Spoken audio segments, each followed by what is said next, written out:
لو معاك اي عمله من العملات الورقيه السعوديه اللي هنقول عليها داخل الفيديو، فبجد يا حظك يا هناك، جايب لكم النهارده فيديو جديد يا جماعه اغلى العملات الورقيه السعوديه. من حضرتك لو انت اول مره لسه بتشوفنا تعمل لنا اشتراك في القناه وتفعل زر الجرس لو انت بتشوفنا على اليوتيوب، اما لو انت بتشوفنا على الفيسبوك فتعمل لنا لايك وشير ومتابعه. فبطلب من حضرتك ان انت تعمل لنا لايك كبير للفيديو واشتراك عندنا في القناه عشان فيديوهاتنا توصل لكل الناس والناس كلها تستفيد، ولربما يكون حد معاه عمله وهو مش عارف قيمتها يقدر يبعتها لنا. طبعا نخش دلوقتي جوه الفيديو. معانا اول ورقه في الطقم وهي 100 ريال، وهذه ال 100 ريال هي تحمل صوره الملك خالد بن عبد العزيز.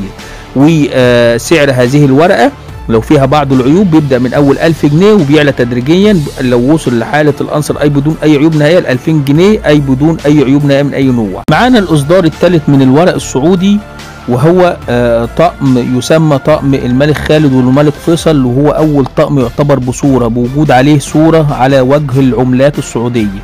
تمام. الطقم ده تم اصداره في 9/9 بالظبط 1976، ودي الاصدار الثالث من الورق السعودي.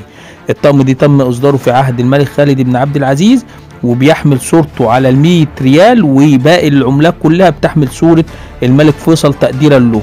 يتكون من 5 فئات، الخمس فئات كالاتي اللي هم ال 100 ريال وال 50 ريال وال 10 ريالات وال 5 ريالات والريال الواحد. سعر الطقم كله يا جماعه بيبدا من 2500 جنيه لو هو معاك وفيه عيوب او فيه اتساخ او كسرات، وبيعلى تدريجيا الطقم كله الخمس ورقات يا جماعه لحد ما بيوصل ل 5000 جنيه لو وصل لحاله الانصر اي بدون اي عيوب نهائيه من اي نوع. انا كده خلصت شرح العمله السعودي بكل اصداراتها وبكل التفاصيل الخاصه بها. فبطلب من حضرتك لو انت اول مره لسه بتشوفنا شجعنا واعمل لنا اشتراك في القناه لو انت بتشوفنا على اليوتيوب، وسبسكرايب واشتراك عندنا في القناه عشان فيديوهاتنا توصل لكل الناس.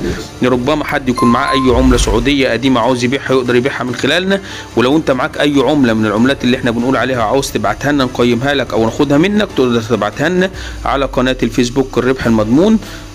تروح هناك على الخاص وتبعتها لنا على الخاص وهيتم تقييمها باعلى الاسعار وناخدها منك باعلى الاسعار.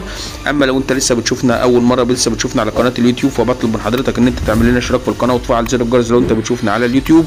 اما لو انت بتشوفنا على الفيسبوك فتعمل لنا لايك وشير ومتابعه عشان فيديوهاتنا توصل لكل الناس والناس كلها تستفيد وكل الناس تعرف اسعار العملات اللي موجوده عندها. انا كده خلصت يا جماعه، والسلام عليكم ورحمه الله تعالى وبركاته.